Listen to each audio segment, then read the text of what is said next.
The Department of Homeland Security shutdown will stretch into next week. This as the Senate failed to advance a bill to fund the department today. Democrats still holding out. They want a funding bill to include changes to immigration policy and tactics. But so far, no compromise has been reached. This partial government shutdown started back on February 14th.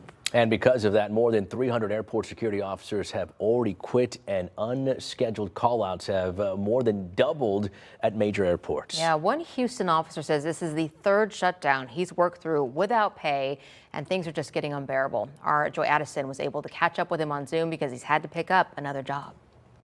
TSA worker Jukia says the current partial government shutdown is more than just a political fight in Washington. He says it's a harsh financial crisis that he's had to face too many times. During October's government shutdown, he was served an eviction notice by his apartment complex. And now with another government shutdown underway, he says he and other TSA workers are facing another harsh reality, more bills piling up and no pay coming in. For TSA officer Jokia, this shutdown feels painfully familiar.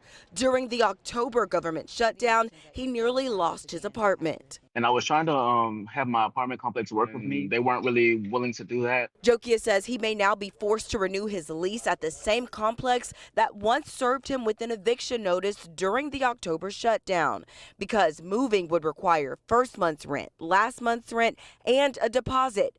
He says he can no longer show steady income.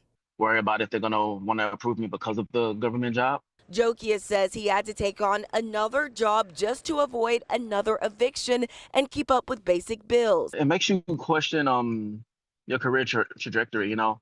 It makes you wonder, is this something that you could still do into retirement? He did not receive the last $10,000 bonus the federal government announced because it only went to people that were never late or missed a single shift during the shutdown. It didn't really help the majority of us, to be honest. Maybe a small few, you know.